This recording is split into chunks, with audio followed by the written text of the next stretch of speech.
মাঘ মাসে শীত কেন যে এত প্রবল হচ্ছে, প্রতিদিন বাতাসে তীক্ষ্ণ এক ঠান্ডার ক্রমাগত আরতি। রক্তের ভেতরে যেন মিশে যাচ্ছে অবিশ্বাস্য অচেনা এক সত্যের ছায়া। মনে হয় আগে কোনো দিন এমন ছিল না। কেন জানি মনে হয় আমার এখন বাংলাদেশে পাল্টে যাচ্ছে শীতের আকাশ। শীতের প্রকৃতি বদলে যাচ্ছে কুয়াশার শরীর ঝরা পাতার ক্রন্দন। পাখির উড়াল বাতাসের সংলাপে উচ্চারিত হচ্ছে শীতের নতুন ভাষার একান্ত ব্যাকরণ। এই মাঘ মাসে তাই শীত এত প্রবল, প্রতিদিন তীক্ষ্ণতর হচ্ছে অবিশ্বাস্য ঠান্ডার বিরতবিহীন আরতি। ভয় হচ্ছে এই মাঘ মাসে, ভয় হচ্ছে আমার শীতের নতুন সংলাপে। হিমালয়ের সকল বরফের সাদা আস্তরণ কি এখন আরো বেশি করে গলতে শুরু করেছে? দর্শক, পড়ছিলাম কবি ফজল শাহাবুদ্দিনের কবিতা শীতের সংলাপ। আজ এই কবির মৃত্যুবার্ষিকী। আমরা আয়োজনের শুরুতেই তাকে শ্রদ্ধা জানিয়ে শুরু করছি আজকের সকাল। শুভ সকাল। আমন্ত্রণ সকাল 24-এ। আজ রবিবার 26 মাঘ 1431 বঙ্গাব্দ এবং 9 ফেব্রুয়ারি 2025 খ্রিস্টাব্দ। আপনাদের সাথে রয়েছি আমি সারিকা তাবাসসুম। দর্শক, আজ বলছিলাম 9 ফেব্রুয়ারি। আয়োজনের শুরুতেই আমরা জন্মদিনে চলে যাব। আমরা জানবো আজকের এই দিনটিতে কোন কোন বিখ্যাত ব্যক্তিদের জন্মদিন, তাদের শুভেচ্ছা জানাবো। সেই সাথে সাথে তাদের কয়েকটি বিখ্যাত কাজ নিয়েও আমরা এক নজরে জেনে নেব। 1902 সালের এই দিনে জন্মগ্রহণ করেন বাঙালি গল্পকার, কবি ও ঔপন্যাসিক মনীষ ঘটক। তার ছদ্মনাম যুবনাশ্য। ইনকাম ট্যাক্সের কনসালটেন্ট হিসেবে প্রতিষ্ঠা পেলেও মনীষের পরিচয়ে ছোট গল্পকার হিসেবে। তার কয়েকটি গ্রন্থের মধ্যে উল্লেখযোগ্য শিলালিপি, যদিও সন্ধ্যা, একচক্রা, পটলডাঙ্গার পাঁচালী ইত্যাদি। 1923 সালের এই দিনে জন্মগ্রহণ করেন শিক্ষাবিদ, প্রাবন্ধিক এবং অনুবাদক কবির চৌধুরী। তার রচিত, সম্পাদিত ও অনুদিত গ্রন্থের সংখ্যা 2 শতাধিক। তিনি জীবন, শিল্প, সমাজ, সংস্কৃতি, রাজনীতি ইত্যাদি নানা বিষয় নিয়ে লিখেছেন। সাহিত্যে বিশেষ অবদানের জন্য তিনি বাংলাদেশের সর্বোচ্চ সম্মাননা সাহিত্য পুরস্কার ও 21 পদক লাভ করেন।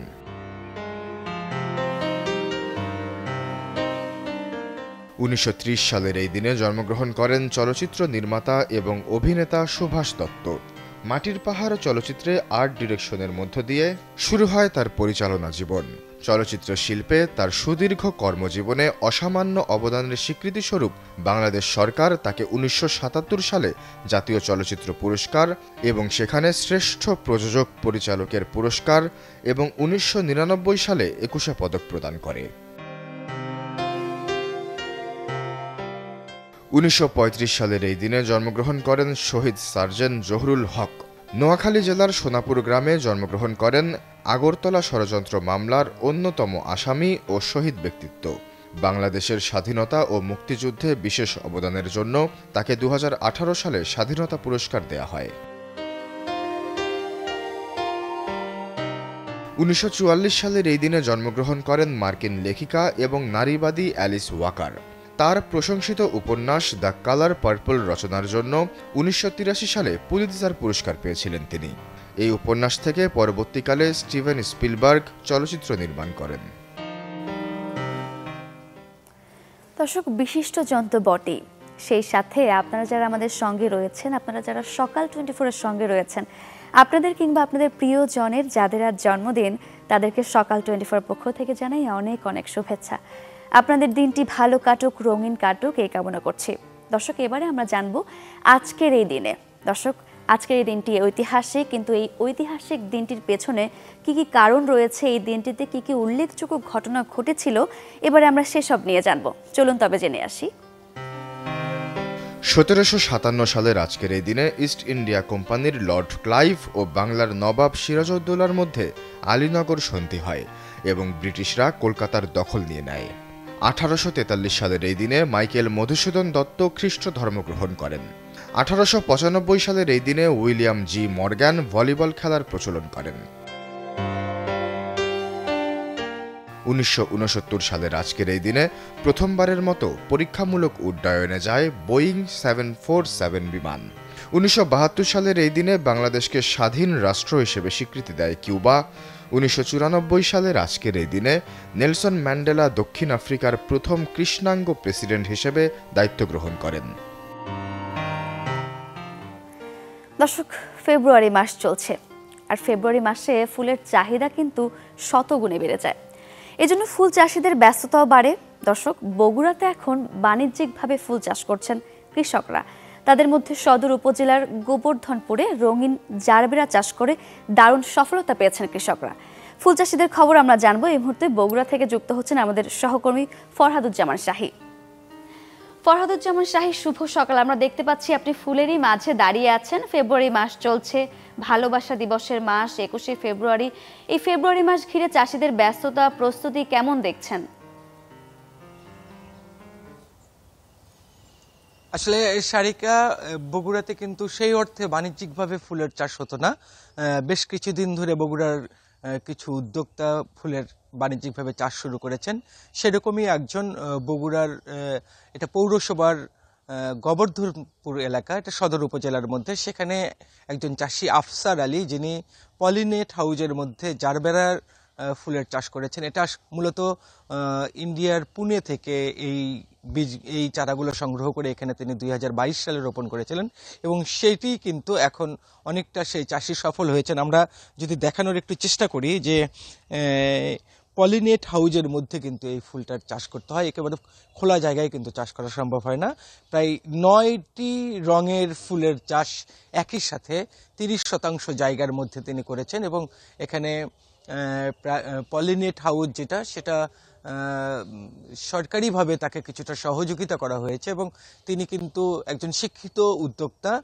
তিনি ডিগ্রি পাশ করেছেন এবং বিভিন্ন পেশার সাথে সম্পৃক্ত থাকলেও পরবর্তীতে কিন্তু এই ফুলের চাষে তিনি জড়িত হন এবং মোটামুটি সফল একজন কৃষি উদ্যোক্তা তাকে বলা যায়। আমরা তার সাথে একটু কথা বলার চেষ্টা করব। তিনি আমাদের সাথে আজকে আছেন, জনাব আফসার আলীর সাথে আমরা কথা বলার চেষ্টা করব। তিনি একজন কৃষি উদ্যোক্তা এবং ফুল চাষে যিনি অনেকটা সফল হয়েছেন, তার সাথে একটু কথা বলার চেষ্টা করব। ভাই, আসলে আপনি কবে এটা শুরু করেছিলেন এবং এখন পর্যন্ত কতটা সফলতা আপনার মিলেছে এই ফুল চাষে? আসসালামু আলাইকুম। এটা আমি 2021-22-এর দিকে এটা গভর্নমেন্টের আমাকে হেল্প করা হয়েছিল। তো তারপরে আমি এই ফুল চাষের সাথে সম্পৃক্ত হয়েছি। তার আগে আমি এই ফুল চাষাবাদের সম্পর্কে অনেক জায়গায় গেছি। যাওয়ার পরে আমি এগুলো রপ্ত করছি যে কিভাবে এটা চাষাবাদ করা হয়, আমি শিখছি আর কি টোটালি যেটা। তারপরে আমি এইটা বিভিন্ন জায়গায় যাওয়ার পরে অভিজ্ঞতা অর্জনের পরে তারপরে আমি একটা বিনিয়োগের চিন্তা করি। তারপরে এই চারাগুলো আমি যারা এক্সপোর্ট ইম্পোর্ট করে ইন্ডিয়া থেকে, যারা এরকম, তাদের মাধ্যমে আমি এই চারাগুলো নিয়ে আসছি। তো এই চারাগুলো অনেক উচ্চ মূল্যের, প্রত্যেকটা চারার দাম 100 টাকা পার পিস, যেটা আমাদের বাংলাদেশে কোনো এরকম ল্যাব নেই যেখানে এইগুলো নিয়ে কাজ করা হয়। যদি থাকতো তাহলে আমরা অনেক কম দামে পাতো এবং আমাদের যে বিদেশি যে আমাদের মূল্যবান যে ডলার, সেই ইয়েগুলো অন্য দেশে যেত না যদি এরকম কোনো ব্যবস্থা থাকতো। আদতে ওইরকম কোনো কিছু নাই। তারপরে এগুলো যাই হোক নিয়ে আসছি, কষ্ট করে নিয়ে আসার পরে আমি লাগাইছি। প্রথম দিকে আমাকে অনেকেই এগুলো দেখে মানে হাস্যকর করছে যে এগুলো এত টাকা খরচ করে এর মধ্যে কি লাগানো হয়েছে, কি হবে না হবে, করতে পারবা নাকি কি নাকি। তবে এটা যে একটা লাভজনক ব্যবসা 100%, এটা যে একটা অসামান্য একটা অবদান রাখে অর্থনৈতিক খাতে, আমরা যারা ছোট ছোট উদ্যোক্তা আছি, সেটা আমি প্রমাণ করছি এবং অনেকটা আমি সাকসেস ইনশাল্লাহ সবার সহযোগিতায়। আচ্ছা, একটা বিষয় হলো যে এইটা তো ফেব্রুয়ারি মাস এবং শীতের সময়, এখন ফুলের বিভিন্ন চাহিদা আছে। আসলে বিয়ে হইতে শুরু করে ফেব্রুয়ারি মাসে বেশ কিছু ওকেশন আছে। এই সময়টা আসলে আপনি কেমন বিক্রি করছেন? এই ফুলগুলো মূলত সারা বছরই মানে মোটামুটি একটা চাহিদা আছে, বাজার আছে। কিন্তু বিশেষ বিশেষ দিবসকে সামনে রেখে এর চাহিদাগুলো একটু দ্বিগুণ বৃদ্ধি পায়। সেক্ষেত্রে হচ্ছে এই ফেব্রুয়ারি মাসটা হচ্ছে কয়েকটা দিবস আছে, যেমন যার মধ্যে সবচাইতে একটা মানে হচ্ছে যে চমকপ্রদ, যেটা আকৃষ্ট করে ফুল, যেটা মানে আদান প্রদান, ভালোবাসা, বাবা মা ছেলে যে যার মতো করে ভালোবাসার বহিঃপ্রকাশ ঘটে এই ফুলের মাধ্যমে। এই ফুলটা হচ্ছে একটা সম্পূর্ণ হচ্ছে যে এই আপনার প্রত্যেকটা শ্রেণী পেশার মানুষই, এমন কোনো লোক নাই যে ফুল পছন্দ করে না। তো সেক্ষেত্রে হচ্ছে এই একটা দিবস আছে, সেটা হচ্ছে আপনারা সবাই জানি ফেব্রুয়ারি মাসে বিশ্ব ভালোবাসা দিবসকে সামনে রেখে এই ফুলের একটা চাহিদা হয়ে থাকে, বিশেষ একটা কদর থেকে থাকে। আরেকটা বিষয় সেটা হলো যে এই বগুড়াতে তো শুধুমাত্র পলিনেট হাউসের মাধ্যমে আপনি এই ফুলের চাষ করেন। যারা এই চাষে যারা আসতে চান তাদের জন্য আপনার পরামর্শটা কি থাকবে, বা তাদেরকে আপনার দেখা দেখি কেউ এখন পর্যন্ত এই পেশে এসেছে কিনা, যদি সব মিলে? হ্যাঁ, এটা শিক্ষণীয় বিষয়টা যেটা হচ্ছে যে কিভাবে চাষাবাদের একটা বিষয় থেকে থাকে। আমি যারা ছোট ছোট উদ্যোক্তা এরকম যারা মানে আমরা যারা উৎসাহ দিতে চাই বা আমরা যারা এরকম যারা আগ্রহী তাদের জন্য আমি আমার সব সময় আমার সাহায্য সহযোগিতা করব কিভাবে এটা কি করা লাগে। তবে এটা তো মূলত অনেক মানে এমনিতেই কোনো চাষ খোলা জমিতে হয় না, এর নির্দিষ্ট একটা লাগে মানে তাপমাত্রা লাগে, সেই ইয়েতে এটা মানে উৎপাদনটা ভালো হয়। সেক্ষেত্রে তাদের উদ্দেশ্য থাকবে যে তারা ছোট ছোট পরিসরে, অল্প পরিসরে, এত বড় না করে ছোট করে করলে যাতে হয় করতে পারে, তাহলে আমি তাদেরকে আমার এই বার্তাটা থাকবে তাদের প্রতি। ধন্যবাদ আপনাকে। আফসার, সুপ্রিয় দর্শক, আপনারা আফসারের কথা শুনছিলেন, আমরা তার কথা শুনছিলাম। তিনি যেটা বলছিলেন যে ছোট যারা উদ্যোক্তা আছে তারা কিভাবে এটা শুরু করবেন সেই বিষয়টি নিয়ে তিনি আমাদেরকে বুঝাচ্ছিলেন। সবচেয়ে বড় কথা হলো যে এই বগুড়াতেও এখন যে বাণিজ্যিকভাবে জারবেরার ফুলের চাষ হচ্ছে, এবং তিনি আমাদেরকে যেটা বলেছেন যে এই বাগানে প্রায় 2 লক্ষ টাকার মতো তিনি ইনভেস্ট করেছিলেন গত 2 বছর আগে। তারপরে আস্তে আস্তে সেখানে সর্বমোট 5 লাখ টাকার মতো এখন পর্যন্ত খরচ হয়েছে, কিন্তু তিনি প্রায় 30 লক্ষ টাকার ফুল এখান থেকে তিনি বিক্রি করেছেন, এবং তিনি নিজে একজন সফল উদ্যোক্তা, এবং যারা এই পেশায় আসতে চান তাদেরকে তিনি সহযোগিতারও আশ্বাস দিয়েছেন। সারিকা, বগুড়ার এই জারবেরা ফুলের বাগান থেকে আমার কাছে সর্বশেষ এই ছিল তথ্য। ফরহাদ, ধন্যবাদ আপনাকে। দর্শক, বগুড়ায় বাণিজ্যিকভাবে চাষ হচ্ছে জারবেরা, এবং এই ফুলের চাহিদা কিন্তু সারা বছরই থাকে। আমরা এক চাষির মুখ থেকেই শুনে নিচ্ছিলাম, কিন্তু ফেব্রুয়ারি মাস এলে এর চাহিদা কয়েক গুণ বেড়ে যায়। আমরা তার মুখ থেকেই শুনে নিচ্ছিলাম। দর্শক, এবারে আমরা চলে যাব আমাদের নিয়মিত আয়োজন পত্রিকায়। আমরা কয়েকটি পত্রিকা থেকে দেখে নেব আজকের দিনের সব প্রধান প্রধান শিরোনামগুলো। শুরু করছি তবে সমকালের শিরোনামগুলো দিয়ে। সাউথ ইস্ট ব্যাংকের কারসাজিতে খেলাপি হয়েও এমপি, বাংলাদেশ ব্যাংকের পরিদর্শন। গত নির্বাচনের আগে সাবের মোর্শেদ ও কিরণের ঋণ নিয়মিত দেখায় সাউথ ইস্ট ব্যাংক। ব্যাংকটিতে আলমগীর কবিরের সময়ে 6,000 কোটি টাকা ঋণে অনিয়ম। পাশাপাশি বৈষম্য বিরোধীদের বিক্ষোভে দিনভর উত্তাল গাজীপুর। শিক্ষার্থীদের উপর হামলার প্রতিবাদে শনিবার হাসনাত আবদুল্লাহ ও সার্জিস আলমের নেতৃত্বে গাজীপুর শহরের রাজবাড়ী সড়ক অবরোধ ও বিক্ষোভ করে বৈষম্য বিরোধী ছাত্র আন্দোলন। একটি ছবি দিয়ে এখানে দেখানো হয়েছে। সারা দেশে শুরু অপারেশন ডেভিল হান্ট, বিশেষ অভিযানে যৌথ বাহিনী। গাজীপুর সহ সারা দেশে যৌথ বাহিনীর অভিযান চালানোর সিদ্ধান্ত নিয়েছে সরকার। সাবেক মুক্তিযুদ্ধ বিষয়ক মন্ত্রী আকম মোজাম্মেল হকের বাড়িতে ছাত্র জনতার উপর হামলার ঘটনায় ডেভিল হান্ট নামে এ অভিযান শুরু করা হয়েছে। দর্শক, সমকালের প্রধান শিরোনামগুলো দেখছিলাম। সমকালের পরে আমরা চলে যাব প্রথম আলোর প্রথম পাতায়, দেখে নেব প্রধান প্রধান সব শিরোনামগুলো। দিনভর বিক্ষোভ, ক্ষমা চাইল পুলিশ, সন্ধ্যায় ছাত্র গুলিবিদ্ধ। একই শিরোনাম প্রথম আলোতেও করা হয়েছে। হামলার প্রতিবাদে বৈষম্য বিরোধী ছাত্র আন্দোলনের বিক্ষোভ সমাবেশ। দলগুলোর সঙ্গে আলোচনা শুরু হতে পারে এ মাসের মাঝামাঝি। 6টি সংস্কার কমিশনের পূর্ণাঙ্গ প্রতিবেদন প্রকাশ করেছে অন্তর্বর্তী সরকার। এ বিষয়ে সাংবাদিকদের সঙ্গে কথা বলেন আইন উপদেষ্টা। মন্ত্রী প্রতিমন্ত্রী 35, সচিবের সংখ্যা 60 করার সুপারিশ। মন্ত্রণালয় ও বিভাগের সংখ্যা কমানোর সুপারিশ, এগুলোকে স্বল্পমেয়াদী সুপারিশ হিসেবে কমিশন উল্লেখ করেছে। দর্শক, প্রথম আলোর শিরোনামগুলো আমরা দেখছিলাম। এবারে আমরা চলে যাব দৈনিক ইত্তেফাকে। সারা দেশে অপারেশন ডেভিল হান্ট শুরু, আমরা পড়ছিলাম সমকালেও। কিছু সুপারিশ এই সরকারি বাস্তবায়ন করবে, কিছু বিষয়ে এ মাসেই সংলাপ। আশু করণীয় বিষয়গুলো 50% 1 মাসের মধ্যে করে ফেলা হবে বলেছেন আসিফ নজরুল। জাতীয় সংসদের আসন 500 করার সুপারিশ, তত্ত্বাবধায়ক সরকারের মেয়াদ হবে 4 মাস, না ভোটের প্রচলন, গণভোট, ব্যালটের পাশাপাশি অনলাইন ভোটিং সিস্টেমের প্রস্তাব। দর্শক, দৈনিক ইত্তেফাকেরও আমরা প্রধান শিরোনামগুলো দেখছিলাম প্রথম পাতার, আমরা যুগান্তরের শিরোনামগুলো দেখব এবারে। জড়ো হচ্ছে আওয়ামী সন্ত্রাসীরা, হামলার মাস্টারমাইন্ড মনির মোল্লা। সাবেক মন্ত্রী মোজাম্মেলের বাড়িতে ডাকাত পড়ার মিথ্যা ঘোষণা দিয়ে ধারালো অস্ত্রে হামলা চালায় নিষিদ্ধ ছাত্রলীগ ও জাহাঙ্গীর বাহিনীর সন্ত্রাসীরা।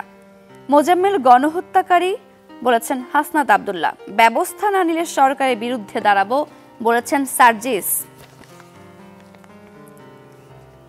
হত্যায় জড়িত 4 পুলিশ কর্মকর্তা আটক, বৈষম্য বিরোধী ছাত্র আন্দোলনে হামলার ঘটনা নিয়ে শিরোনামটি করা হয়েছে। যুগান্তরের পরে আমরা সব শেষে চলে যাব কালের কণ্ঠের শিরোনামে। ফ্যাসিবাদের বীজ 72-এর সংবিধানে, 6 সংস্কার কমিশনের পূর্ণাঙ্গ প্রতিবেদন প্রকাশ, সংবিধানের প্রস্তাবনা ও বাংলার নাম বদলানোর সুপারিশ, নির্দলীয় রাষ্ট্রপতি চায় দেশের 68.28% মানুষ। গাজীপুরে হামলায় জড়িতদের বিচারের আওতায় আনা হবে বলেছেন স্বরাষ্ট্র উপদেষ্টা। বড় ব্যবসায়ীরা অনুপস্থিত, ছোটরা ভয়ে গুটিয়ে বলেছেন অর্থ উপদেষ্টা। পণ্যের দাম বাড়ার পেছনে চাঁদাবাজি একটি বড় কারণ বলে মনে করেন অন্তর্বর্তী সরকারের অর্থ উপদেষ্টা ডক্টর সালেউদ্দিন আহমেদ। দর্শক, কালের কণ্ঠের শিরোনামগুলো পড়ছিলাম, এই ছিল তবে আজকের দিনের সব প্রধান শিরোনামগুলো। এবারে সময় হলো ছোট্ট একটা বিরতির। ফিরছি আরো আয়োজন নিয়ে, আমাদের সঙ্গেই থাকুন।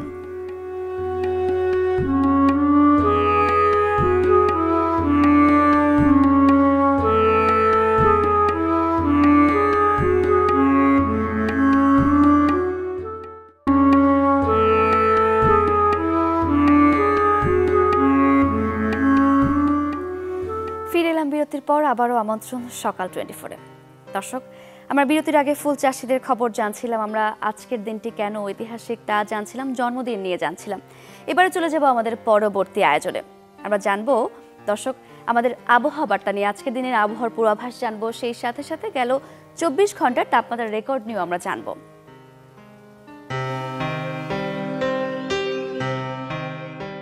ঢাকায় গেল 24 ঘন্টায় সর্বোচ্চ তাপমাত্রা শনাক্ত হয়েছে 27.3 ডিগ্রি সেলসিয়াস, সর্বনিম্ন তাপমাত্রা ছিল 15.6 ডিগ্রি সেলসিয়াস। রাজশাহীতে সর্বোচ্চ তাপমাত্রা 25.8, সর্বনিম্ন 8.8। রংপুরে সর্বোচ্চ তাপমাত্রা 25.2, সর্বনিম্ন 11.5। ময়মনসিংহে সর্বোচ্চ তাপমাত্রা শনাক্ত হয়েছে 26.2 ডিগ্রি সেলসিয়াস, সর্বনিম্ন তাপমাত্রা ছিল 11.5 ডিগ্রি সেলসিয়াস। সিলেটে গেল 24 ঘন্টায় সর্বোচ্চ তাপমাত্রা শনাক্ত হয়েছে 28 ডিগ্রি সেলসিয়াস, সর্বনিম্ন তাপমাত্রা ছিল 12.9 ডিগ্রি সেলসিয়াস। চট্টগ্রামে সর্বোচ্চ তাপমাত্রা 28.4, সর্বনিম্ন 14.4। খুলনায় সর্বোচ্চ তাপমাত্রা 27, সর্বনিম্ন 13.6। বরিশালে সর্বোচ্চ তাপমাত্রা শনাক্ত হয়েছে 27 ডিগ্রি সেলসিয়াস, সর্বনিম্ন 12 ডিগ্রি সেলসিয়াস।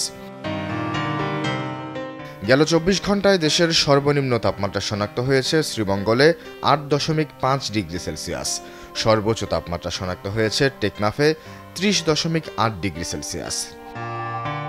আজ সারা দেশে দিন ও রাতের তাপমাত্রা কিছুটা বৃদ্ধি পেতে পারে। এছাড়া অস্থায়ীভাবে আংশিক মেঘলা আকাশ সহ সারা দেশের আবহাওয়া প্রধানত শুষ্ক থাকতে পারে। দর্শক, আবহাওয়া বার্তাটি জানছিলাম, এবার একটু আমরা শীত পরিস্থিতির খবর জানবো। আমরা চলে যাব পঞ্চগড়ে। পঞ্চগড়ে চলছে মৃদু শৈত্যপ্রবাহ এবং হঠাৎ করেই আবার জেঁকে বসেছে শীত। দর্শক, আমরা সেখানকার পরিস্থিতি জেনে আসবো। আমাদের সঙ্গে যুক্ত হচ্ছেন আমাদের সহকর্মী। শুভ সকাল। পঞ্চগড় তো বরাবরই একটি শীতপ্রবণ এলাকা। রাজধানী ঢাকাতে কিন্তু শীতের অনুভূতি কিছুটা কমে এসেছে, কিন্তু পঞ্চগড়ের কি অবস্থা? মৃদু শৈত্যপ্রবাহের খবর আমরা জানছিলাম, জনজীবনের কি অবস্থা? সারিকা, এই শীতের সকালে আপনাকে শুভকামনা পঞ্চগড় জেলার মানুষের পক্ষ থেকে। আসলে কি বলবো আপনাকে, আপনি দেখতে পাচ্ছেন ঘন কুয়াশায় আবৃত রয়েছে আমার পিছন চারপাশ। ইতিমধ্যে গত 2 মাস ধরে কিন্তু তাপমাত্রা 8 থেকে সর্বোচ্চ 12 ডিগ্রির ঘরে উঠানামা করছে এবং আজ সকাল 6টায়ও পঞ্চগড় জেলার তেঁতুলিয়া আবহাওয়া পর্যবেক্ষণ কেন্দ্রের যে রেকর্ড সেখানে তাপমাত্রা নির্ণয় করা হয়েছে 10.5 ডিগ্রি সেলসিয়াস। আবহাওয়া অধিদপ্তরের সাথে আমার কথা হয়েছে, তারা আমাকে জানিয়েছে যে পুরো ফেব্রুয়ারি মাস জুড়ে অর্থাৎ মাঘ মাসের শেষ সময় পর্যন্ত পঞ্চগড় জেলার তাপমাত্রা 8 থেকে 12 ডিগ্রির ঘরে উঠানামা করবে এবং শেষ সময় আরও একটি মাঝারি শৈত্যপ্রবাহ বয়ে যাওয়ার পূর্বাভাস তাদের কাছে রয়েছে। বিশেষ করে পঞ্চগড় সহ রংপুর অঞ্চলের 8টি জেলার উপর দিয়ে কিন্তু ইতিমধ্যে হালকা শৈত্যপ্রবাহ বয়ে যাচ্ছে। তাপমাত্রা 12 ডিগ্রির উপরে উঠছেই না। আপনাকে জানিয়ে রাখি যে গতকালও কিন্তু পঞ্চগড় জেলার সর্বোচ্চ তাপমাত্রা ছিল 24.3 ডিগ্রি সেলসিয়াস, অর্থাৎ সর্বোচ্চ এবং সর্বনিম্ন তাপমাত্রার যে ফারাক সেটি কিন্তু কমতে এটির ব্যবধান কম থাকার কারণে কিন্তু তাপমাত্রা আসলে উন্নতি হচ্ছে না। আবহাওয়া অফিস বলেছে যে এই পরিস্থিতি কিন্তু এখানে পুরো ফেব্রুয়ারি মাস জুড়েই থাকবে এবং সবচেয়ে মানুষের দুর্ভোগের কষ্টের কারণটা কিছুটা কমেছে।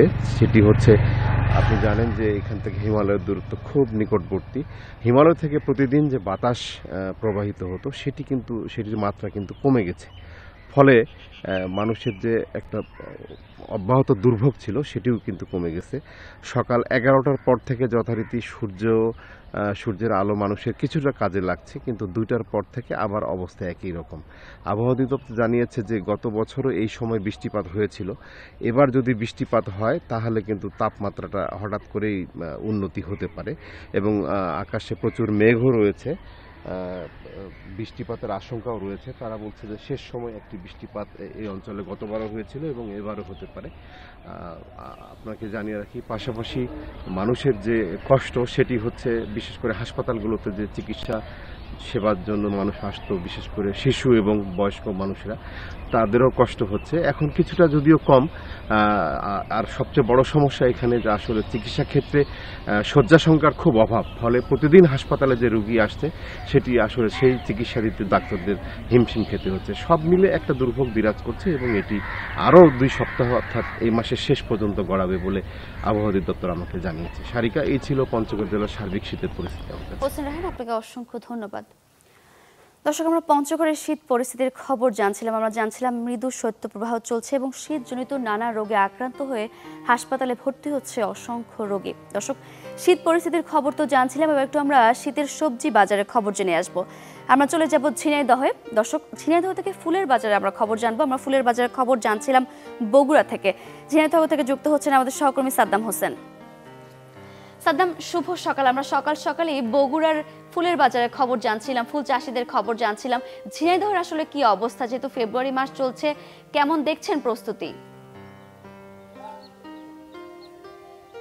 আসলে সারিকা, আপনাকে শুভ সকাল। যে ঝিনাইদহে কিন্তু দিন দিন যে ফুলের চাষ সেটি কিন্তু বৃদ্ধি পেয়েছে। আর এই সামনের 14 ফেব্রুয়ারি বিশ্ব ভালোবাসা দিবস এবং 21শে ফেব্রুয়ারি 26শে মার্চ এই উপলক্ষে কিন্তু কৃষকরা প্রতি বছরই তারা এই কয়েকটি দিবসকে ঘিরে তারা দাম ভালো পেতে কিন্তু এই সময়টা বেশ ফুলের বাগানে বেশ পরিচর্যায় ব্যস্ত থাকেন। তবে আমি এখন কিন্তু দাঁড়িয়ে রয়েছি ঝিনাইদহ সদরের যে গান্নার ফুলের বাজার, সেই ফুলের বাজারে।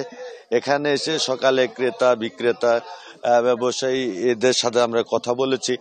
তো এবার কিন্তু যে গাঁদা ফুল আপনি দেখতে পাচ্ছেন, আসলে ঝিনাইদহের এই গাঁদা ফুল কিন্তু সারা বাংলাদেশেই কিন্তু যেয়ে থাকে। তো এই গাঁদা ফুলের দামটা কিন্তু এবার অন্যান্য বছরের তুলনায় কিন্তু কম। এই যে লাল গাঁদা কিন্তু 100 থেকে 150 টাকা ঝোপা বিক্রি হচ্ছে। হলুদ যে গাঁদা ফুল রয়েছে সেটি কিন্তু 100 থেকে 150 থেকে 170 টাকা ঝোপা, অর্থাৎ এক ঝোপায় 1000 পিস ফুল থাকে, এগুলো বিক্রি হচ্ছে। তো আসলে এই বাজারে কিন্তু গাঁদা ফুলের আমদানিটাই বেশি হয়, কিন্তু এবার কিন্তু দাম কম। এর কারণ হিসেবে ব্যবসায়ীরা বলছেন যে আমদানি বেশি এবং চাহিদা কিন্তু কম। আর এই বাজারে কিন্তু যে অসংখ্য ধন্যবাদ আপনাকে সাদ্দাম হোসেন। দর্শক, আমরা ঝিনাইদহ থেকে ফুলের বাজারের খবর জানছিলাম। আমরা দেখছিলাম ব্যাপক ব্যস্ততাও চলছে। দর্শক, বিভিন্ন আয়োজন নিয়ে আমরা জানলাম এবং আয়োজনের একেবারে শেষ পর্যায়ে আমরা চলে এসেছি। দেখা হবে নতুন দিনে নতুন সব তথ্য আর আয়োজন নিয়ে। সেই পর্যন্ত ভালো থাকুন, সুস্থ থাকুন, চ্যানেল 24 এর সাথেই থাকুন। সবাইকে আরও একবার জানাই শুভ সকাল। ধন্যবাদ।